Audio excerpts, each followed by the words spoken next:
Jolan Tru Centurions, and welcome to Season 15 of Starfleet Command, Orion Pirates Mod. That's right, we have gone through 14 other seasons. We have just concluded our Gorn campaign. If you'd like to see that, there should be a playlist somewhere on the channel that contains 55 episodes of an entire Gorn campaign to wipe out the Romulan Star Empire, but now it is time to switch sides. Yes, we've recently finished on the good guy alliance side. Now it's time to move to the bad guy alliance side, and you voted for it, and so we're going to do it. Welcome, ladies and gentlemen, to the Romulan campaign. We are, of course, going to, as always, play on Admiral starting in the early era so that we get to experience all the joys the game has to offer as we move through early, middle, late, and advanced eras, bit by bit increasing our tech base, our power, our weaponry, until we are unstoppable. So, let us begin a new campaign. We've already read this flavor text. If you want to go see that, go way back to season, I believe, 8, in order to see all of that writing. Anyway, it is the beginning once more. Here in the early era, we get to see this gorgeous map of the entirety of the galaxy. Everybody has lovely little borders as the battle is just about to commence. And yeah, we're starting in the Arias Fides. So we haven't yet decided who we're going to fight. Obviously, we can't fight the Federation. We've already done that in season 8. The Romulan versus the Federation was possibly one of the longest campaigns we ever did, although the Gorn one may have gotten longer than it. But we have other options. We could invade the ISC, who we have border disputes against them, the Gorn, who we are, of course, mortal enemies with, the Hydrons if we're looking for a bit of a road trip, because, you know, we're at war with the Hydran kingdoms, or we could attempt to invade the Marak and get back at them for what they did to us several seasons ago. The choice will be up to us at some point. If you have an interest in that, put it in the comments down below right now. Don't worry, I'll wait. Actually, no, I won't, but you should be able to hear my lovely voice. So, a quick check of the supply yards. We are in an RK5R. This is a Klingon-designed vessel. So, yeah, let us set out into space and start getting a little bit of action going on. First mission of a brand new campaign, MET-10 Patrol. You couldn't ask for more. A straight-up duel that will allow us to get used to our brand new vessel, hopefully with enough firepower to destroy everything. Alright, a red alert, and let us increase speed. Let's see how fast she rolls. Romulan ship's not known particularly for being incredibly quick or nimble in the earlier, unless you are, like us, in one of the Klingon designs, because the Klingons and the Romulans have this wonderful little treaty where we get to share technology, and so here's also the RAS Fides, which is a heavy cruiser with 2 G-type plasma torpedoes.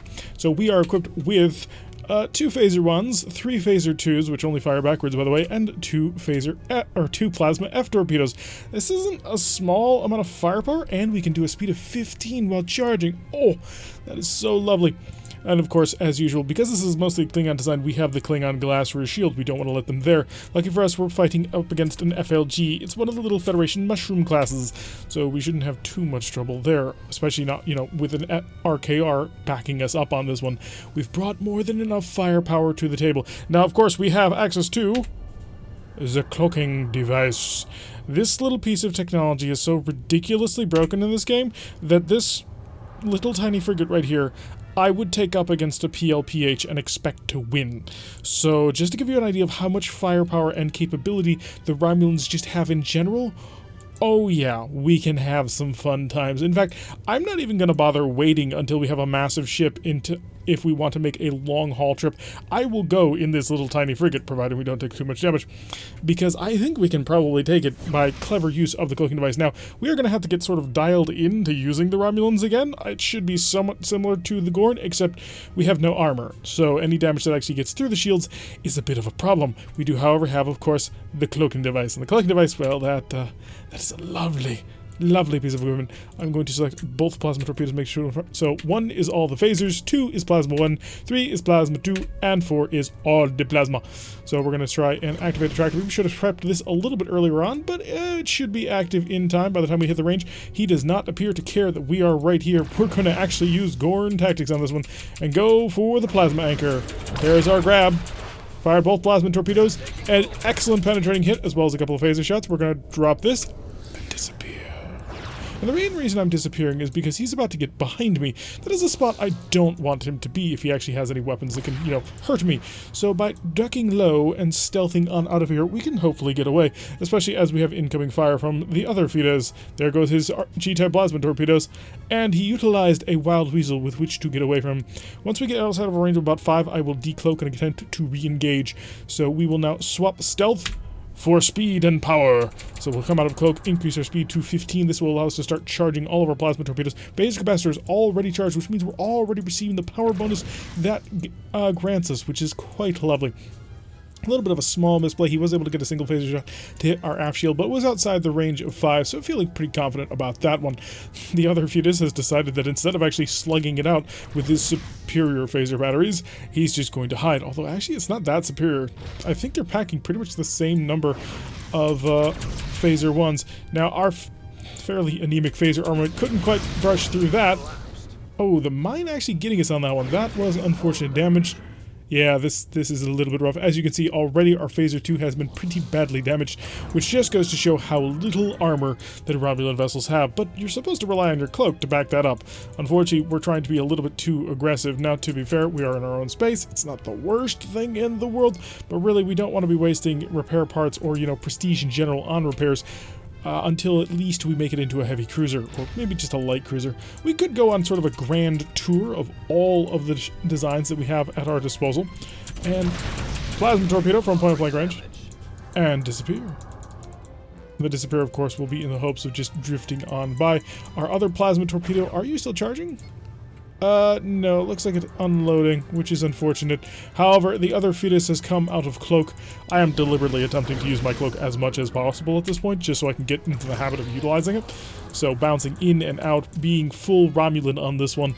Also because it's a lot of fun to be able to completely disappear and make yourself basically untouchable by the enemy. Who wouldn't want to have basically an invincibility button? Because that's what the Romulans have, unless, you hang out too long under cloak, in which case then you get bombarded and it's quite painful. We have a plasma torpedo ready to go, so we shall utilize it, firing a plasma from a range of about 5, but the plasma F should have a good enough range in order to handle that one. Penetrating hit, phasers to get in there, and we'll pass on by using our phaser 2s for raking fire. It's quite good at it. And tore him apart. A successful mission executed by the Fides. Although we are not actually in Romulan technology at the moment, which may be something we want to rectify. After all, we're playing as the Romulans. Certainly we would want Romulan things. I just realized at the start of a brand new series, I probably should start explaining things about this game more. That way, if anybody new drops into the game, they can easily understand exactly what's going on. So hello, new people, and welcome to Starfleet Command, Orion Pirates Plus mod. Orion Pirates Plus was, of course, created by the talented Firesoul, who, well, basically overhauled several mechanics and introduced a massive number of brand new ships, as well as brand new models for those brand new ships, so the game looks aces. We are playing this on top of the Orion Pirates Plus, or the Orion Pirates fan patch, which is provided right now by Hot and Spicy's link, of course, in the description down below, which brought us this gorgeous high-definition background pack, of which there are many different backgrounds, which will randomly be generated throughout the game, as well as just improvements to things like the UI, cutting off things down here. Basically, overall, just eye candy that is absolutely gorgeous, fixes the game in many ways in terms of just visuals, so that you can play a game that is, well, frankly, could drive and vote as well. Though, it looks like it had to cycle through, figuring a couple of things out, and there is a frigate off in the distance. According to our fleet screen, we are dealing with an FF, the USS Unknown. So, FFs are standard Federation frigates. He will have 3 Phaser 1s, 2 Phaser 2s, and 2 photon torpedoes, which could be quite painful if they actually connect with us. Luckily for us, we have the Fendere, which is a similar vessel to us, in fact, an identical vessel to us, so another Romulan K5. So we should have more than enough firepower to deal with him, although I may just want to get a little bit closer to him so that we can attack as a pack. We want to use somewhat U-boat tactics on this one. So yes, this is frankly, it's a very old game, but it's a very wonderful game. There's a lot of complexity to it that you can take your time to learn your way through that really just... It's one of those easy to play but very, very difficult to master games, as there's many options and frankly not a whole bunch of super well explained things, but if you watch the series you'll probably pick up a lot of stuff, and if you have any questions feel free to drop them in the comments down below and I will attempt to answer them to the best of my abilities. After all, I'm always eager to introduce new people to this game and this series, and you know what, even if you don't end up liking the video, maybe you'll like the game and you will buy and play that, because, well, this game is far too good to be forgotten in history. Alright, so we have met up with the Fendere, and now we can aggressively attack together. And all of our weapons are charged. We're going to pick up the pace, see if we can catch up to him a little bit, so we can be a little bit more of an attack wing on this one. Photon torpedoes coming out towards the Fendere, and both of them missing, probably because the Fendere is possibly putting on an attack shift. He is not. It's just a total miss. Unfortunate for the Federation gunnery crews. I'm going to come over here and set up a single point of electronic countermeasure. This will give us a defense shift, which will make it more difficult for the enemy to actually connect with us. At the same time, also going to start a tractor beam. The tractor beam is a highly useful piece of equipment that will hold him in place and prevent him from utilizing shuttles, specifically a type of shuttle known as a Wild Weasel. The Wild Weasel shuttle is particularly of note to us because it can basically void our plasma torpedoes, and we very much would like our plasma torpedoes to connect with the enemy. So we've successfully hit him with both of those, and now we can pass on through using our aft phasers for any raking fire had we not already used them. And as you can see, we have done an extensive amount of damage to his ship already. Knocked out 2 of his phaser 1s, which, when it comes to frigate battles, that is a significant amount of firepower. Now this will probably, yep, it has resulted in a Wild Weasel deposit. The Wild Weasel, of course, is a little tiny shuttle that mimics the drive signature of the vessel it dropped in. Basically a siren's call to any guided weapons like plasma torpedoes or missiles. It also gives him a fairly powerful attack shift because it grants him like 4 or 5 or 6 points of electronic countermeasure power for free until, you know, it fades and turns off. Now, we have 3 turns to wait until our plasma torpedoes are ready to rock and roll once again. So until then, the only thing we have are a pair of light, dinky phasers, which can do an okay job, but they're not exactly astonishingly powerful. I'm going to reduce the amount of power that my phaser capacitor drains. Phasers, which are a fairly important weapon for most races, much more so for the Federation than the Romulans, but phasers draw power from up here, the phaser capacitor. Phaser capacitor, just think of it like a battery that only phasers can use. That's super helpful in a lot of ways, because if you find yourself suddenly without power, but your phaser capacitor still does have power, it means you can use your phasers in self-defense, which is quite helpful in a lot of situations.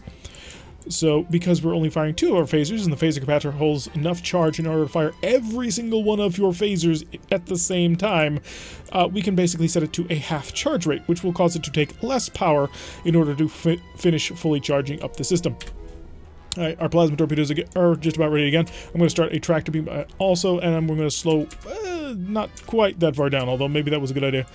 No, we're good. In order to make sure that our tractor beam is ready to go before we actually impact him, because we want to make sure to grab him. Oh, he nailed us with a photon torpedo dead to the face. Unfortunately for him, our hit was just a little bit stronger. As you can see, most of his systems are down at this point. We've managed to possibly destroy this, and it's under repairs. Triplet of phaser 2s, as well as take out most of his phasers just entirely. Oh, most systems on that ship are destroyed. How many Marines you got? You have 2, but unfortunately my buddy destroyed you. Had we used our Marines to steal the ship, we would have gotten a little bit of extra cash. And extra cash early on is hugely important. The small things that get done early on in your campaign will just... they will snowball throughout the rest of everything that you do. So a really good start will take you to very high and great places, and a really terrible start will, well, have you drag along in lower tier ships for a very, very long time. So you want to be as efficient as possible when you want to play this game as good as possible. So we're going to pick up our pace once again to a speed of 15 because we can, which I'm going to be honest is pretty astonishing just in terms of a plasma torpedo ship, although I suppose we are a destroyer. We do of course have a War Eagle, the RIS Tiro, which you may recognize from the Balance of Terror. It is a Romulan battle heavy cruiser equipped with an R-type plasma torpedo, which is what we call, and this is a technical term, stupid strong. Now it deals 50 damage, which is the highest single damage weapon in the game when it actually impacts on you. So this powerful of a plasma torpedo this early on in the game is pretty outrageously strong. Combine that with the fact that this is an old guard Romulan design, this is an interesting ship. Now, I should probably explain just how Romulan vessels work. There's essentially 3 tiers of Romulan ships that you'll run throughout the game. There are early original Romulan build ships. These include ships like this War Eagle here. They are original Romulan designs. They were there back during basically the Federation Romulan War, and they're Romulan sublight ships that are retrofitted with warp engines. They tend to have super heavy plasma, not a whole heck of a lot of phasers, and really underpowered in terms of energy generation, so he's not going to be able to go very fast if he wants to charge all of his weapon systems all that well. And as you can see, this R-type plasma torpedo is not charging like it should be, so they're generally not all that good. Slow, sluggish, but hey, he's got a really big plasma if he charges it. Then you've got ships like our ship, which is the Klingon build starships. The Romulans and the Klingons, they made a treaty. The Romulans gave the Klingons some stealth technology, and the Klingons gave them power generation specs and ship specs. The Romulans also gave the Klingons some ship specs as well. These Klingon-built Romulan vessels tend to have a lot more plasmas, a little bit lighter, and built slightly more on Klingon lines in terms of phaser placement. They're much more maneuverable, much lighter, much more nimble, and fairly decent ships, although not having quite the same single weapon punch. And then there will be full brand new Romulan build ships later on in the game, and these things are, honest to God, terrifying, because they combine the absolute best of both of those previous categories. They have the super heavy plasma armament of the original build Romulan ships, and most of the nimbleness and flexibility of the later Klingon build ships. So yeah, the Romulans have some really interesting things going on just in terms of their entire faction, and it's one of the things that makes them one of the most entertaining and interesting factions both to play as and against. Now that R-type plasma torpedo is an absolute total waste because he will drop a Wild Weasel shuttle. He also is cloaking. Oh, it wasn't real. Interesting. Oh, because it just hasn't been charging it. So he fired what's called a pseudo-plasma torpedo. So plasma torpedoes take 3 turns to charge, which in this game is an eternity. If you're playing at the base speed of 7, which I kind of recommend if you're going to, unless you really know what you're doing, that will take you a grand total of 30 seconds per turn, so 90 seconds to charge a plasma torpedo. They also take bonkers amount of power. So you can see that if you happen to get the jump on your opponent and use a Wild Weasel to stop their plasma torpedo from actually connecting, I messed this up quite badly, but we're going to see if I can't salvage it. If you happen to manage to get them to fire their plasma torpedo and you can avoid it using a Wild Weasel, you have a fairly significant advantage. I'm going to go out wide and see if I can't get a different angle on this, because the tractor beam shutting off was a bit of a problem. So what you can do with a plasma torpedo is fire what's instead called a pseudo-torpedo. It looks like a plasma torpedo, it flies like a plasma torpedo, and enemy sensors think it's a plasma torpedo, but it's not. It's just a hollow ball. It doesn't do anything. It will soak up enemy point defense fire, but it's basically fake, and that allows you to try and play a little game where you try and trick him into using his Wild Weasel, and he's trying to trick you into using your plasma torpedo while he still has that Wild Weasel, or, you know, to keep the speed up. Oh, hello! I didn't quite realize that we were going to do this today, but let's rock and roll, because I should be outside of damage range. Alright, not terrible at all. We'll let him go. Yeah, we'll let him go, I think, unless you've got something. Oh, he does have something ready to go. Alright, I'll keep holding on to you because I can. You'll notice that we have knocked out this little wavy line. This little wavy line is his tractor beam, so he cannot generate what's called a repel beam to try and push off my holding beam. So I'm just going to sit here, dropping my speed down to 0, and I'll just hold on to him and wait for this War Eagle to come around and fire an R-type plasma torpedo at him. Unless he fixes this, he can never get released from me. So quite lucky on managing to nail that system. Also, I have quite a bit of forward shield power, so I'm feeling pretty confident in this position. We're basically just a boat anchor for him at this point. My phasers can't do a whole heck of a lot, but that will... Oh, this is gonna hurt you. As long as I'm holding on to him with the tractor beam, he can't really disappear into cloak. He can't use shuttles. It's a great way to make sure that somebody who's really heavily stealth equipped to not be able to do anything. So very powerful against Romulans as well. So the fact that we're being able to use it so efficiently kind of is playing against type, which is kind of fun. Let's take a fleet action. We may have to run from this one just because of the way that fleet actions normally end up going. But yeah, so the fun little thing about playing as plasma races is this excellent little cat and mouse game that you have to play with plasma torpedoes, because if you miss, if you fire that plasma torpedo and they are able to Wild Weasel it, you're in trouble, because now they've got 3 turns to engage you.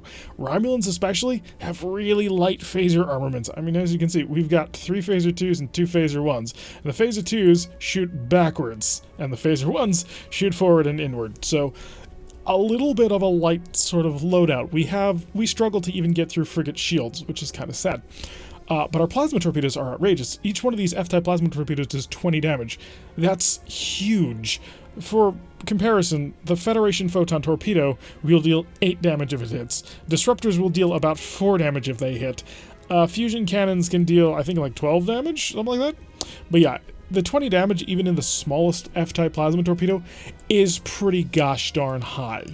So the fact that we have 2 of them means that we deal 40 damage, which can really rip open most ships. This vessel, and I'm not kidding, can assault planets. And I'd feel fairly confident doing that. Oh, lovely! Alright, we're fighting against a Federation light cruiser. Now, the fun thing about this is a Texas class.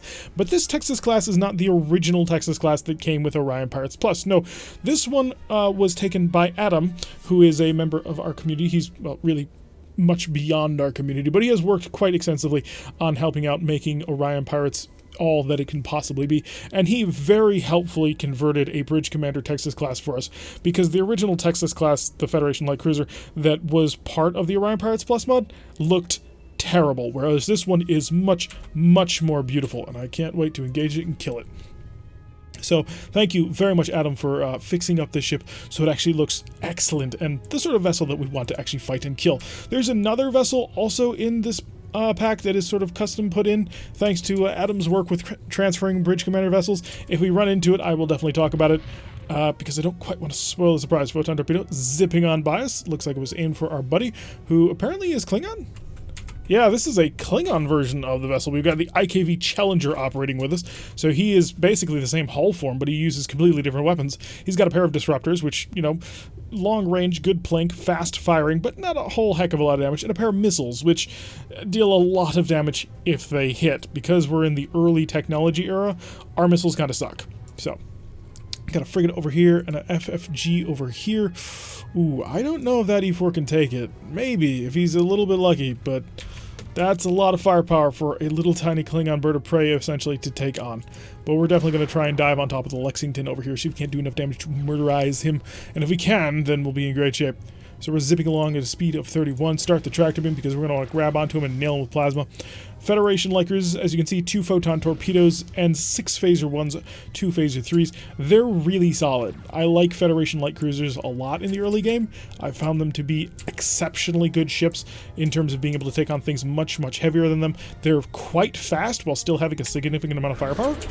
So yeah, they're dangerous. If he wanted to, he could really, really harm me. Luckily for us, we're going to be able to kind of cheese the AI just a little bit when we do this, although he's probably going to hurt me quite badly as we pass through. I kind of want to keep the speed up and not end up going into cloak. Oh boy, I thought for a second I was actually going to get knocked by that missile, but no.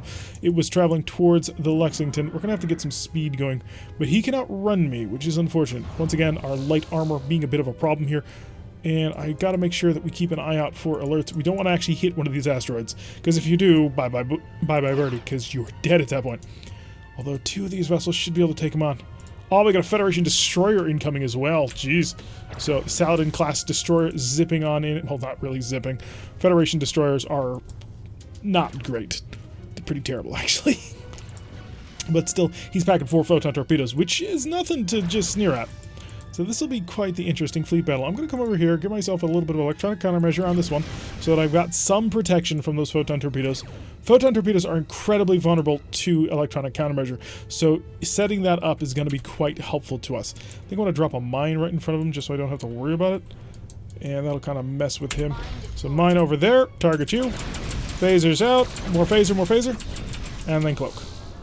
I'm going to see if I can't cloak as we slip on by. This guy's packing 6... Oh, good moves. We'll see if I can't pull away from it.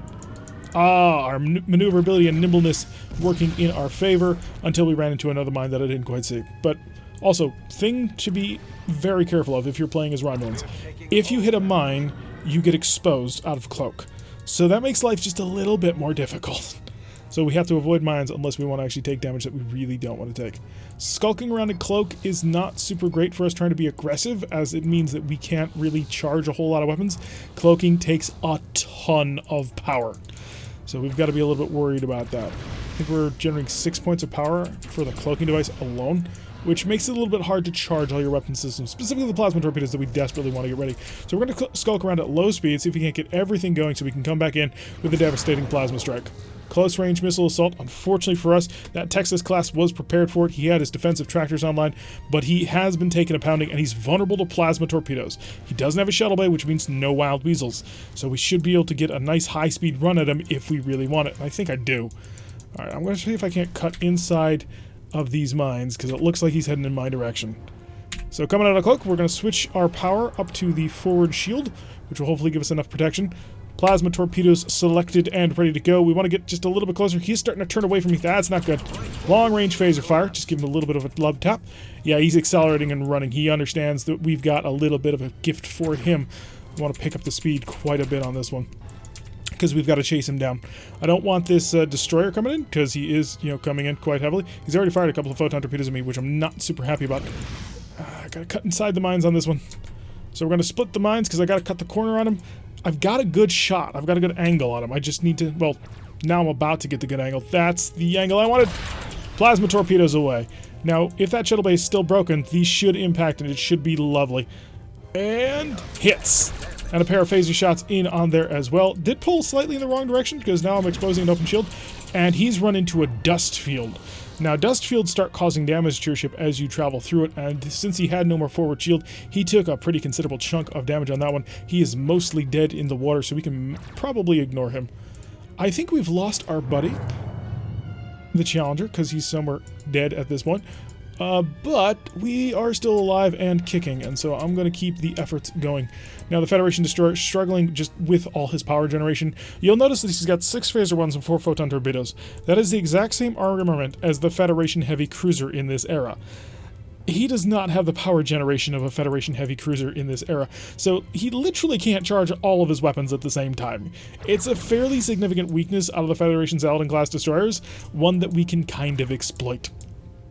I don't see... Oh, there's the FFG. Do I still have a friend? I do. Okay, so there's the Challenger. And there's the Fury. Okay, so we still have both of them. It's just that they've basically left us to our own devices.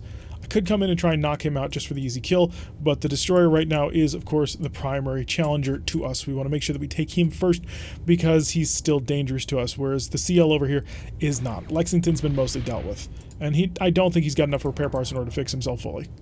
This is an excellent fight for a first mission, although it is going to make the first episode quite long today.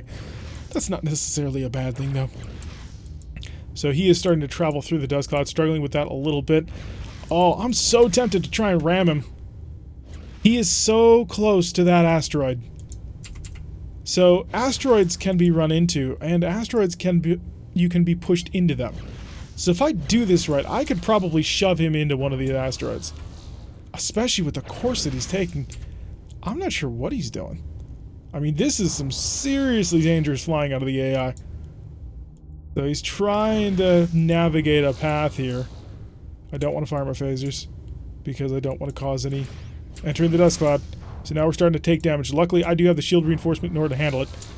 So I'm going to pick up the speed, because I do want to get to him. Plasma torpedoes are charged and ready. Maneuvering so closely to these asteroids is quite dangerous. If I screw this up, I'm going to lose my ship early on, and that is very bad. But I think I've got the good chase going on in here. He's starting to take a lot of damage from this dust cloud. He is not having a good day. The C. Lewis is our target. Alright, I just need to get a good plasma anchor on this one. I'm gonna immediately let go the moment I get all weapons away. Plasma torpedoes. Well, really just a plasma torpedo. Plasma torpedoes away. Gotta wait for him to hit. Otherwise, he could drop wild wheels. We got the hit. Oh, crap. I need to let go before he shoves me into a... There we go. That'll work. I don't want to be shoved into an asteroid myself. That would be very embarrassing. So, good hit on the C. Lewis. Fighting these asteroids is very much working in our favor. Feeling very happy about that one. I don't want to get too caught up in trying to chase him, because I gotta avoid taking too much damage here. Slow down a little bit, because I don't want to nail into that. So it looks like the Challenger is kind of struggling to operate inside the asteroids as well, whereas we are basically at home among them because we are Romulan. Romulan's the master of ambush and stealth, and an ambush inside an asteroid field sounds exactly like what something Romulans would do. His forward shield's down again as he travels through the dust field. Looks like things are getting quite thick on him, so he's very much struggling with that. He's lost his shuttle bay, lost quite a few phasers. How are you... You gotta be careful there, buddy. I'm kind of worried about the AI. looks like he's feeling a little bit suicidal. We're trying to keep our speed down just a little bit so we don't, one, overshoot the C. Lewis as he sort of zigzags back and forth here, but also so that, I'm really... Okay, I was about to say I need to prepare a repel beam just in case he tries to grab me. So the C. Lewis struggling with this one, but we can continue to harm him quite nicely. Our shield reinforcement, we're putting all sort of spare power into the shields, is capable of handling this incoming dust cloud damage. As you can see, it bounces down, although I want to slow down, make sure that I don't take too much damage, so I'll sort of modulate the shield to make sure that we keep the pace going without getting ourselves killed. That's FCL. He's up to 4.7 points of speed, so he's starting to recover. But focusing on the C. Lewis right now is good because we are in a nice, powerful position against him. Plasma Torpedo is about to be ready once again. Fire him away. Now, it is going to hit his good shield, but he doesn't have a whole heck of a lot of health left. And phasers for the follow-up. Getting good hits on that saucer section. Another glance up top just to make sure that we're not about to get ourselves killed. I'm going to turn away, present my phaser 2s. Come on, get the phaser 2s in there. Wasn't enough to kill him, although he's basically dead. So, top to bottom. So just bouncing between views to make sure that I actually have things under control. Phasers aren't going to be ready for a while. You are mostly torched as well. How many Marines do I got aboard? I have 2, but I have 5. I can only beam over 2 at a time. So if I want to take something... Oh, that'll do it. I think he got himself killed. So there's that. That FFG is still hanging around. Where's the other? So the Fury is still engaged with that FFG, but the Fury looks like he's definitely much worse for wear. I think we want to dive on top of the CL before he actually becomes a problem. The Lexington very much could be a danger, and we don't want him to be. Back to my power screen so I can sort of keep track of things. Power screen is one of the most useful top MFTs for you. I mean, the helm system, not exactly useful because all you need to do is hit numpad 5 to engage a high energy turn, which allows you to turn super fast. The repair screen, you don't ever want to be on this screen if you don't have to be. Science is, for the most part, ignorable. Marines, super important, but really power just gives you more important frontline information about your ship at the time. Good hits on through, pass by with the phase 3s. He did survive, so I'm going to send in the Marines. So we'll drop a shield to beam over a pair of Marines. It's probably going to take another transport of 2 Marines. If I capture this ship, I will get a whole bunch of bonus prestige on top of that, which will help us out get a better ship sooner, which is something we definitely want. So I'm just going to come back around. Lexington's basically lost all systems at this point. He's basically going to die, and I'm very much hoping that the Challenger over there doesn't actually keep shooting at him because I would like to capture this vessel successfully since I've got the Marines on board. Just need to get one more transport over. I only have 2 transporters, so 2 transporters to fight his 2 Marines. You can't get him down below more than 2 Marines. We just need 2. Marines are away already. So I have 3 Marines. He has 1. They are now fighting over the ship. I do believe my 3 Marines can beat the 1 Federation Marine. And once they do that, they will simply secure the important areas of the ship and capture the bridge, and that'll be the vessel under our control. Alright, it's time to figure out a way to maneuver through all of this so that we can go help out the Fury. And also to hopefully get him so he becomes ours before, you know, the Challenger over there kills him. Challenger's moving quite slow, and the Challenger doesn't have a whole heck of a lot of weapon systems, and we are just about to capture the vessel anyway, so I think we've got that one, which will be a nice pickup in terms of prestige. Should sort of take a little bit of pressure off. Pop down, because I want to get around these asteroids before I sort of dive in on top of the last target.